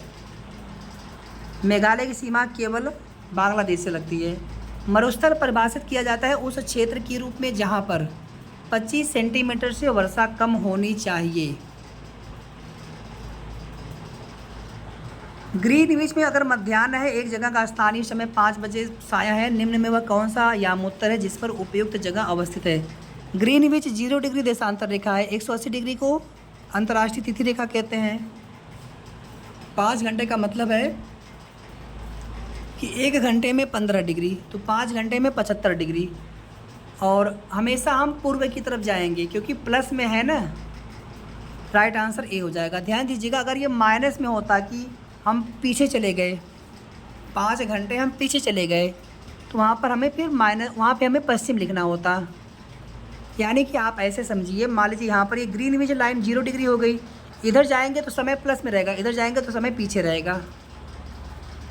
हमारी पृथ्वी पश्चिम से पूर्व घूमती है, शुक्र और अरुण ग्रह को छोड़ करके, वो इसके उल्टा घूमते हैं।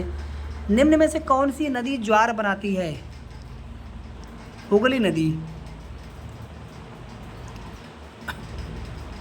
हमारी पृथ्वी, या आप ऐसे समझ लीजिए कुछ ग्रहों के बारे में, शुक्र ग्रह, सांझ का तारा, भोर का तारा, पृथ्वी की जुड़वा बंध सबसे चमकीला ग्रह। लाल ग्रह मंगल ग्रह को कहते हैं, नीला ग्रह पृथ्वी ग्रह को कहते हैं। निम्न में से किन जिलों में भारत की सबसे बड़ी अभ्रक मेखला पाई जाती है? हजारीबाग, गया, मुंगेर, कोडरमा। हजारीबाग, गया, मुंगेर, कोडरमा। 15 का सी राइट आंसर है। और ये जो भंडार हैं आंध्र प्रदेश, राजस्थान और उड़ीसा में पाए जाते हैं, सब मिला जुला करके। सबसे बड़ी जो खान है अभ्रक की, वो हजारीबाग में है, गया, मुंगेर और कोडरमा पेटी में है। बाकी जो अन्य राज्य हैं आंध्र प्रदेश, राजस्थान, उड़ीसा में भी अभ्रक के भंडार पाए जाते हैं। भारतीय संविधान के अनुच्छेद 14 में प्रयुक्त वाक्यांश कानून के समक्ष समानता किस देश के संविधान से लिया गया है? ब्रिटेन के संविधान से लिया गया है। कानून के समक्ष सभी समान हैं, आप किसी भी पद पर क्यों ना हो। राज्य के नीति निर्देशक सिद्धांतों के विषय की पहचान कीजिए। बेगार अथवा बलात् श्रम निषेध, और ये तो मूल अधिकार में आते हैं, ये भी अनुच्छेद 17 में है।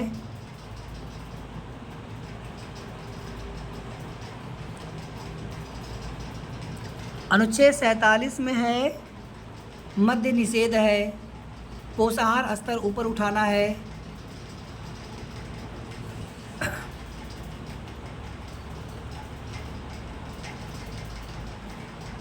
ठीक है, 17 का सी राइट आंसर। एक मिनट रुक जाएंगे। अच्छा, यहाँ पे ऑप्शन नीचे दिया गया है ना, इसीलिए हम यहाँ पर ये ऑप्शन बताने में गलती हो रही थी। तो यहाँ पे राइट आंसर हो जाएगा 17 का सी। 17 का सी। रुक जाएंगे आप सभी। मद्य निषेध तो है, अनुच्छेद 47 में है, ये अनुच्छेद 47 में है। ये तो है नीति निर्देशक में। फैक्ट्री और खानों में बाल श्रम निषेध, बलात् श्रम निषेध, अस्पृश्यता निषेध, ये तीनों की तीनों मूल अधिकार में शामिल है। तो यहाँ पर केवल पहला वाला ठीक है, यानी कि ऑप्शन सी होगा राइट आंसर। संविधान के द्वारा केंद्र और राज्यों के बीच राजस्व का बंटवारा किया गया है अधिकतर। भारत सरकार के 1935 के अधिनियम का अनुसरण करता है राजस्व वितरण की व्यवस्था। और संविधान के भाग 12 में अनुच्छेद 268 से लेकर के 281 तक इसका प्रावधान, 280 में केंद्रीय वित्त आयोग के गठन का प्रावधान है, जबकि राज्य वित्त आयोग अनुच्छेद 243 का आई है। उच्चतम न्यायालय के न्यायाधीशों का वेतन निर्धारण किया जाता है संसद द्वारा।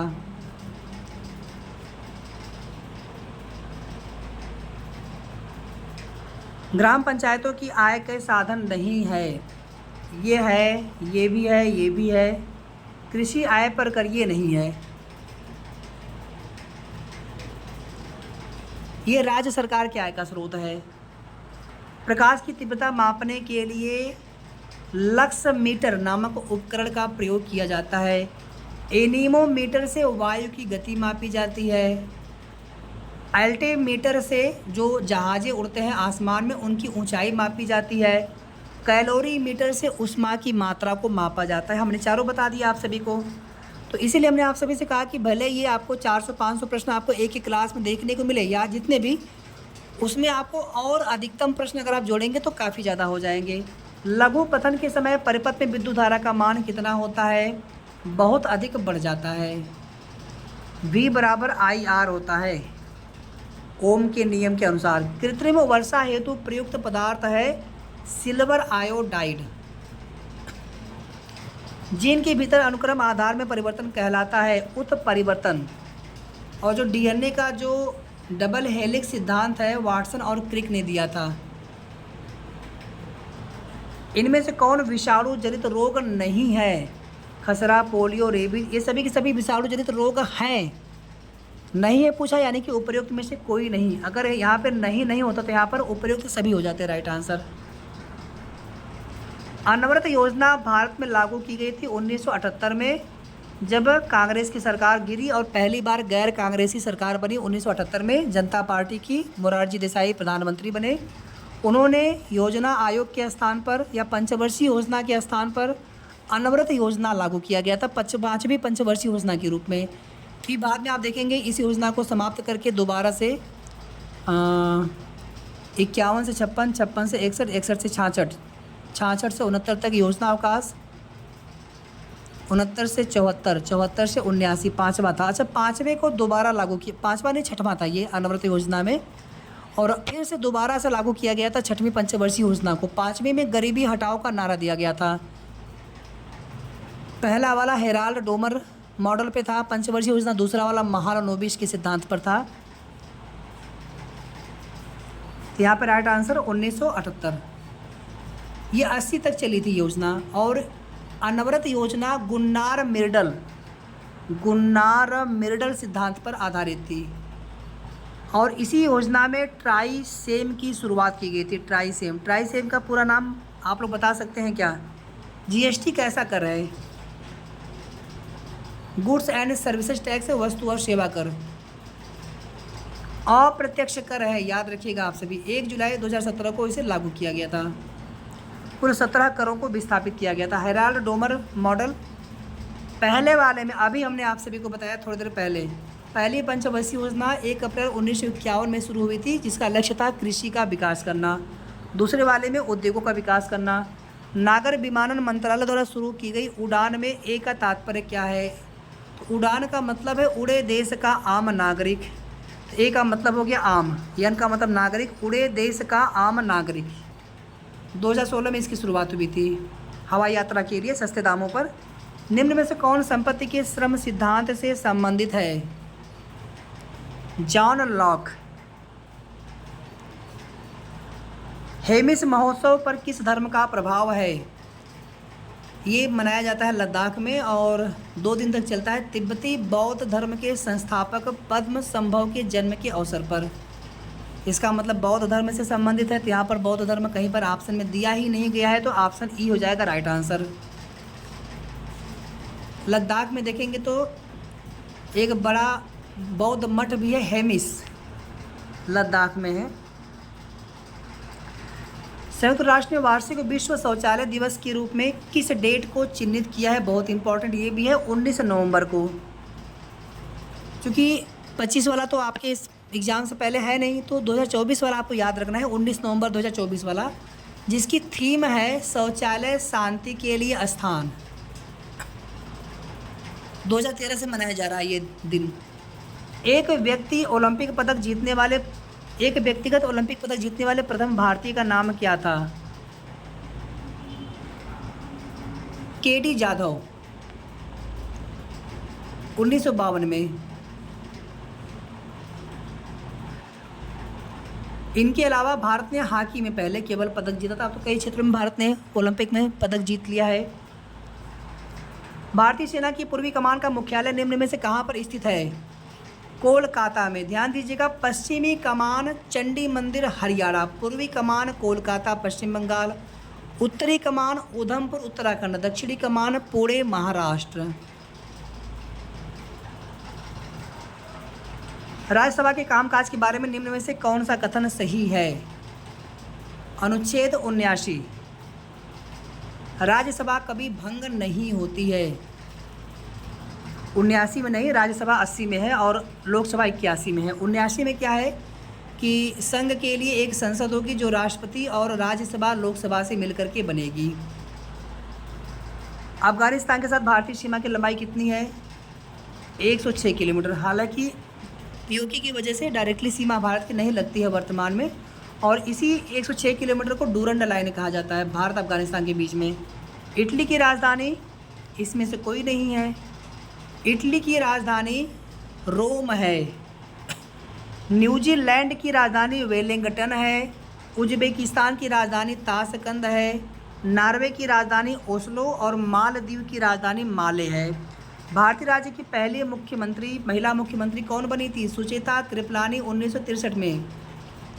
और राज्यपाल सरोजनी नायडू, लोकसभा स्पीकर मीरा कुमार, राष्ट्रपति श्रीमती प्रतिभा देवी सिंह पाटिल। ये सब आपको याद रखना है। भारत में राष्ट्रपति अपना कार्यकाल पूरा होने के पहले अपना त्यागपत्र किसको सौंपते हैं? उपराष्ट्रपति जी को। खजुराहों के समूह के प्रसिद्ध स्मारक किस राज्य में है? मध्य प्रदेश में है। 900 से 1130 ईस्वी के आसपास चंदेल राजाओं द्वारा इन मंदिरों का निर्माण कराया गया था। इसमें भी कंदरिया महादेव का मंदिर सर्वोत्तम। बाकी भाग देखिए, यहाँ पर ये प्रश्न देख लेंगे आप लोग।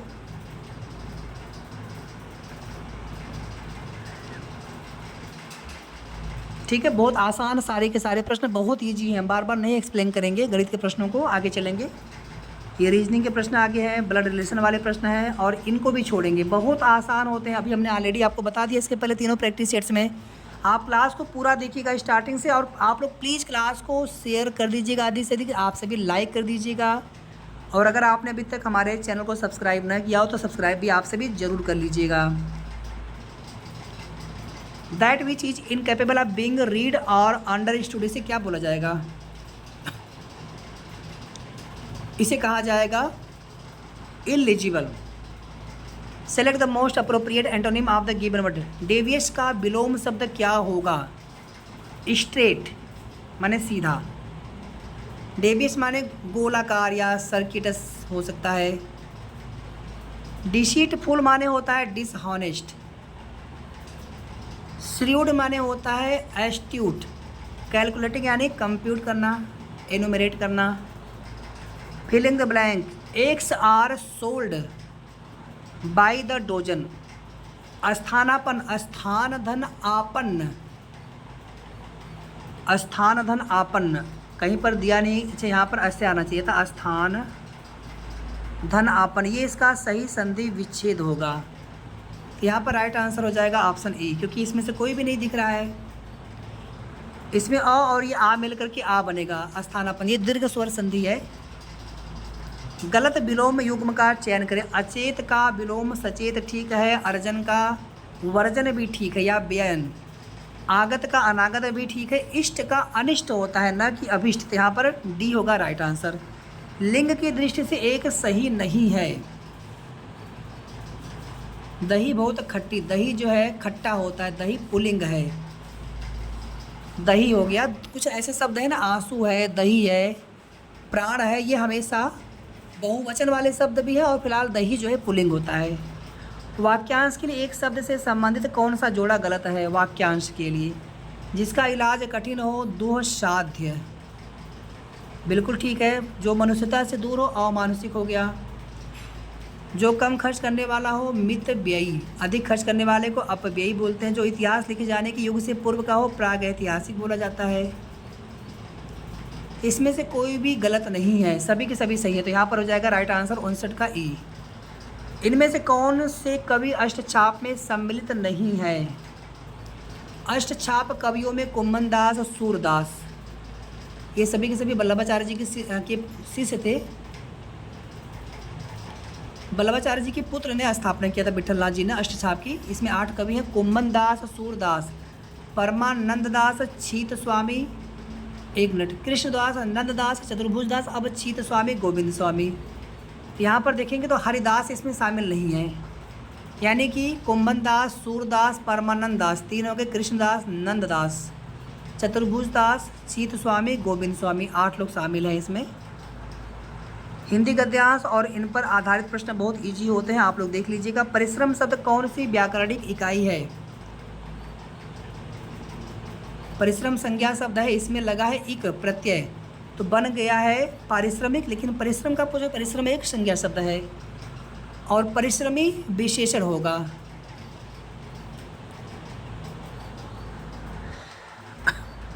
दूसरा गद्यांश और इस पर आधारित ये प्रश्न है आगे। आध्यात्मिक शब्द में उपसर्ग, मूल शब्द और प्रत्यय पूछा है, तो कैसे लिखेंगे इसको? अधि, धन, आत्म, धन, इक, तो ये मूल शब्द हो गया, ये उपसर्ग और ये प्रत्यय है, तो पूरा बन जाएगा आध्यात्मिक।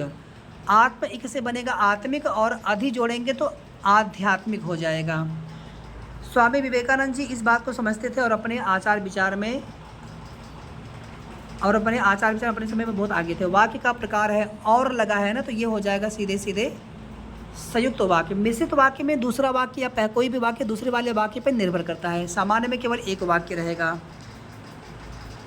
चलिए आगे देखते हैं, इसे छोड़ देते हैं और सीधे चलते हैं करंट अफेयर वाले अपने प्रश्नों पर। 91 से देखेंगे। ये 4 प्रैक्टिस सेट हम यहाँ पर पूरे कर रहे हैं। टोटल है 21 प्रैक्टिस सेट, यानी कि हमें आपको 7 क्लास देनी थी, 1 क्लास हो गया, 6 क्लास आपको हम और देंगे।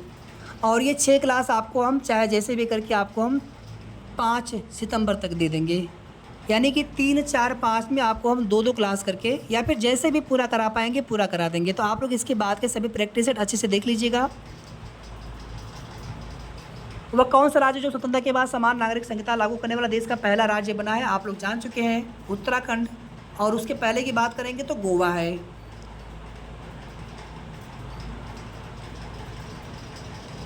अनुच्छेद 44 में है समान नागरिक संहिता, यूसीसी बोला जाता है, यूनिफॉर्म सिविल कोड। 26 जनवरी 2025 को भारत के 76वें गणतंत्र दिवस पर मुख्य अतिथि के रूप में किस देश के राष्ट्रपति शामिल हुए थे? इंडोनेशिया के राष्ट्रपति जी शामिल हुए थे, जिनका नाम है प्रोबोवो सुबियांतो। ध्यान दीजिएगा। और इस वर्ष की थीम क्या थी गणतंत्र दिवस मनाने की? स्वर्णिम भारत, विरासत और विकास। एक चीज़ ध्यान दीजिएगा आप सभी, पिछले साल के भी करंट अफेयर के प्रश्न आएंगे, तो पूरा आपको करा देंगे हम क्लास में, इसी में करा देंगे आपको। वर्ष 2024 में मेजर ध्यानचंद खेल रत्न पुरस्कार के लिए किसे चुना गया? डी गुकेश कुमार, प्रवीण कुमार, मनु भाकर, हरमनप्रीत सिंह, सभी यहाँ पर हो जाएंगे राइट आंसर। 4 लोग थे इसमें, हरमनप्रीत थे हॉकी में, मनु भाकर हो गए निशानेबाजी, डी गुकेश हो गए शतरंज में, प्रवीण कुमार हो गए पैरा एथलेटिक्स में। 15 जनवरी 2025 को भारत के प्रधानमंत्री नरेंद्र मोदी ने कहां पर 2 नए नौसैनिक जहाज और 1 पनडुब्बी राष्ट्र को समर्पित किया? मुंबई में। इसमें जो 3 लड़ाकू जहाज है, INS सूरत है, INS नीलगिरी और INS बाघसीर।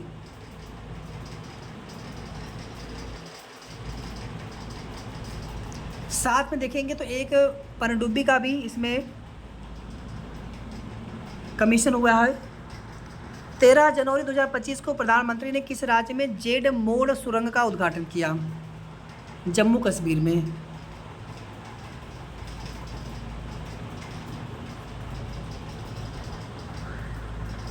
किस देश ने विश्व स्वास्थ्य संगठन और पेरिस जलवायु समझौते से बाहर होने की घोषणा की है? USA। हाल ही में क्वाड विदेश मंत्रियों का सम्मेलन कहाँ पर आयोजित है? क्वाड में अमेरिका है, भारत है, ऑस्ट्रेलिया, जापान है।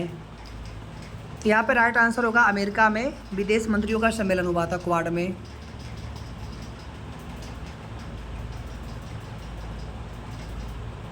भारत के विदेश मंत्री जिसमें भाग लेने गए थे एस जयशंकर। एक भारत श्रेष्ठ भारत कार्यक्रम के तहत उत्तर प्रदेश और मणिपुर के बीच कितने वर्ष के लिए समझौता ज्ञापन पर हस्ताक्षर हुआ है? 3 वर्ष के लिए। सरकार ने प्रधानमंत्री फसल बीमा योजना और पुनर्गठित मौसम आधारित फसल बीमा योजना की समय सीमा को कब तक के लिए बढ़ाने का फैसला किया है? 2025-26 तक के लिए। शुरुआत कब हुई थी इसकी? 2016 में शुरुआत हुई थी, याद रखिएगा आप लोग। और ये आखिरी प्रश्न है, आप लोग प्लीज़ क्लास को शेयर कर दीजिएगा, लाइक कर दीजिएगा और अगर आपने चैनल को सब्सक्राइब नहीं किया हो तो ज़रूर कर लीजिएगा। इसके आगे हम आपको ऐसे ही 4-5 प्रैक्टिस सेट्स के क्लासेस आपको या तो लाइव या तो ऐसे ही आपको मिल जाया करेंगे और आप सभी क्लासेस ज़रूर देख लीजिएगा। बाकी आप कहीं से भी पढ़िए, कैसे भी तैयारी करिए, बस आप सभी का सिलेक्शन होना चाहिए। हाल ही में जनवरी माह में प्रधानमंत्री ने भारत के जैव प्रौद्योगिकी अनुसंधान के लिए किस प्रोजेक्ट का शुभारंभ किया? Genome India project. जैव प्रौद्योगिकी अनुसंधान में शोध के माध्यम से भारतीय जनसंख्या के लिए जीनोम तैयार करना है, रेफरेंस या संदर्भ जीनोम तैयार करना है। ठीक है, फिर हम लोग मिलेंगे अगले वाले प्रैक्टिस सेट में। लगभग 4 या 5 प्रैक्टिस सेट आपको अगले क्लास में भी हम पूरा करा देंगे। तो धन्यवाद आप सभी का। अपना ख्याल है कि आप सभी और अच्छे से तैयारी आप सभी करते रहें ताकि इस वाले पेट में अच्छा स्कोर, आप इतना अच्छा स्कोर आप सभी कर सके कि आने वाले किसी भी वैकेंसी के लिए आप सभी एलिजिबल हों।